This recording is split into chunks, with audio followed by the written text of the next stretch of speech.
인사드립니다. 경기도 공정특별사법경찰단장 김영수입니다. 청소년을 대상으로 한 불법 대리입금 및 대리구매 범죄 행위에 대한 기획수사 결과를 설명드리겠습니다. 최근 트위터나 유튜브 등 사회관계망 서비스 등이 숨어 활동하며 청소년 대상으로 고금리 불법 대출을 하는 대리입금과 술, 담배 등 유해 약물을 대신 구매해주는 대리구매 등 신종 범죄 수법을 동원한 불법 행위가 SNS를 중심으로 은밀하게 성행하고 있어 크게 사회 문제로 대두되고 있습니다. 이에 경기도 공정특별사법경찰단은 청소년 피해가 날로 증가하고 있어 SNS에서 이루어지는 청소년 대상 불법 대리입금 및 대리구매 행위가 청소년의 탈선을 조장할 뿐만 아니라 2차 범죄에 노출될 위험이 크다고 판단되어 기획수사를 실시했습니다. 청소년을 대상으로 하는 대리입금과 대리구매 범죄 행위가 트위터 등 주로 해외 기반의 SNS에서 개인 간에 이루어지는 거래이기 때문에 단속이 쉽지 않고 현장 적발에 어려움이 있어 지난 7월부터 특별수사관과 모니터링 요원을 편성하여 SNS의 의심 계정을 중심으로 모니터링을 하고 자료를 분석하여 탐문 수사와 압수수색 영장 집행 등 강제 수사를 실시하였습니다. 수사 결과 불법 대리입금 행위자 11명과 불법 대리구매 행위자 3명 등 총 14명을 검거했으며 이들의 대출 규모와 피해액은 7억 400만 원에 달하고 피해자 수는 1600명에 이릅니다.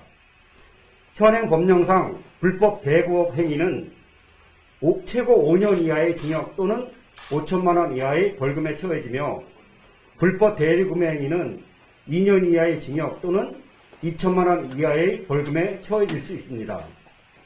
다음은 주요 위법 행위 사례에 대하여 구체적으로 설명드리겠습니다. 첫 번째, 청소년을 대상으로 한 불법 고금리 대부 행위입니다. 현재 고등학생이며 17세 미만인 피의자 A는 트위터 등 SNS에 불법 대부업을 위한 러브 대리입금, BMW 등 여러 개의 아이디를 생성 가입하여 청소년을 대상으로 수고비가 가장 저렴, 대리입금, 첫 거래는 5만원, 그 다음부터는 9만원까지를 광고한 후에 이를 보고 온 청소년에게 카카오톡 오픈 채팅방을 통해 이름과 나이, 전화번호, 학생증 등 개인정보를 제공받고 1만원에서 10만원에 상당하는 금액을 대출해 주면서 수고비, 그다음에 지각비 등 명목으로 고금리 이자를 받아 챙겼습니다. 이와 같은 수법으로 지난해 1월부터 올해 9월까지 582명에게 총 1억 7천만 원을 대출해주고 연 이자율 최고 5,475%에 상당하는 고금리 이자를 받아 챙겼습니다. 다음은 두 번째, 미성년 여학생을 대상으로 불법 고금리 대부 행위를 하고 불법 취심을 한 행위입니다. 피의자 B는 관할 간청에 대부업을 등록하지 않은 채 트위터에 주로 미성년 여학생을 대상으로 대리입금 해드립니다. 쪽지 주세요. 첫 거래는 3만원까지 가능합니다. 남자는 안 받습니다. 등 광고를 하고 급하게 돈이 필요해 연락한 청소년들에게 1만원에서 30만원에 상당하는 금액을 대출해 준 후에 수고비, 지각비 등 명목으로 고금리 이자를 받아 챙겼습니다. 이와 같은 수법으로 지난해 1월부터 올해 9월까지 484명에게 5억 3천만 원을 대출해주고 연 이자율 최고 2,534%에 상당하는 이자를 편취했으며 더구나 피의자는 채무자의 이자 상환이 지연되면 학생증과 연락처 등 개인 신상 정보를 SNS에 게재하고 전화와 카카오톡으로 온갖 욕설과 협박 등 불법 취심을 일삼다 검거되었습니다. 세 번째, 청소년 대상 SNS 대리구매 광고 후 술, 담배 등 유해 약물을 제공한 사례입니다. 피의자 C는 지난해 7월 청소년 유해 약물 대리구매 제공으로 형사처벌을 받았음에도 불구하고 같은 해 10월 트위터 계정을 재개설하여 팔로워 4,386명에게 SNS에 술, 담배 대리구매 광고를 한 후에 이를 보고 연락한 청소년에게 술과 담배를 직거래 또는 택배 배송으로 올해 4월까지 350회에 걸쳐서 수수료 약 400만 원을 받아 챙겼습니다. 네 번째, 청소년이 같은 청소년에게 유해 약물 대리구매를 제공한 사례입니다.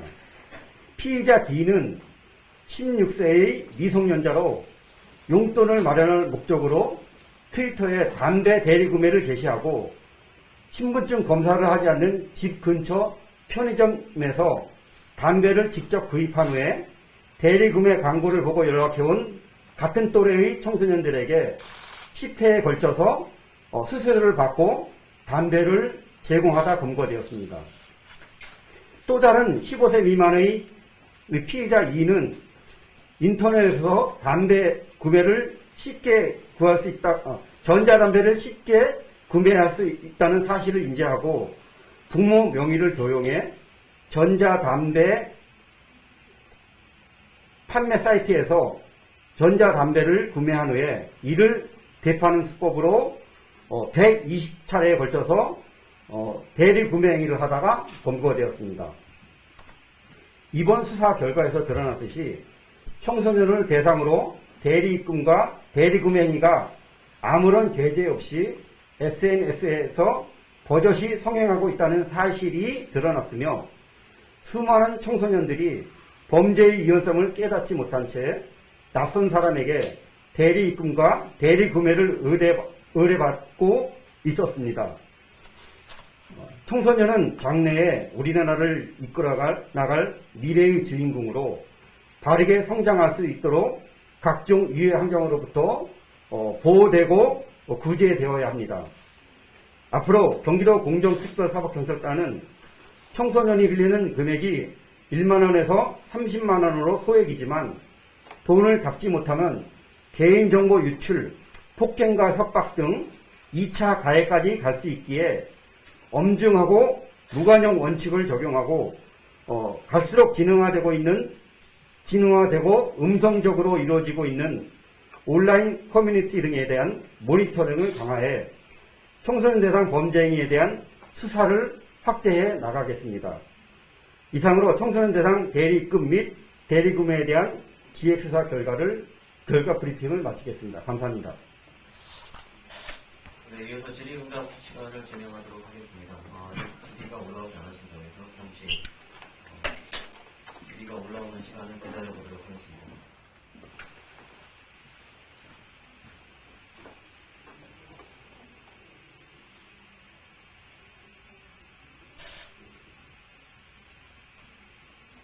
네, 먼저 성남신문 허진구 기자님의 질문입니다. 학생 피해 방지를 위해 경기도교육청과의 업무 결과 퇴 보입니다. 진행 상황을 알고 싶다고 질문하셨고요. 아울러 학교가 청소년 피해에 대한 방지 대책이 있다면 답변을 요청하셨습니다.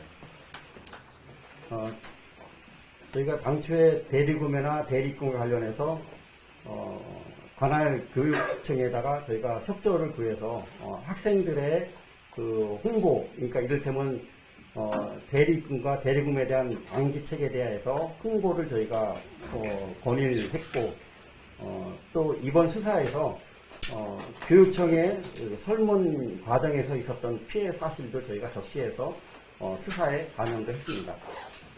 학교 밖 청소년 피해에 대한 부분은 우리 어른들이 먼저 관심을 갖고 피해 확산을 방지하는 데 주력을 해야 될 것으로 저희는 판단하고 있습니다.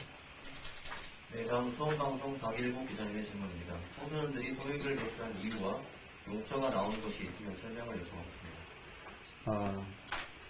일반 대부업자와 달리 청소년들은 금전 확보가 쉽지 않기 때문에 소액으로 하고 또 대상이 청소년들을 대상으로 한다. 청소년들이 뭐 큰 돈을 뭐 대출 받지는 않는 것으로 판단해서 소액으로 운영하면서 그렇게 활용하는 것으로 이렇게 판단됩니다.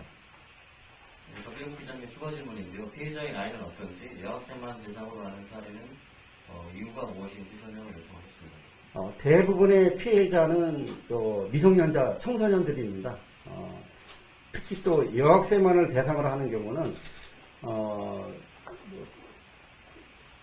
일단 2차 범죄에 악용될 소지도 내포되어 있다고 판단되기 때문에 그리고 일반 남학생보다는 여학생을 대상으로 했다는 부분은 성범죄까지도 우려가 되는 부분이 아마 있다고 저는 판단해서 그런 부분으로 피의자들이 악용하지 않나 그렇게 판단하고 있습니다. 네, 더 이상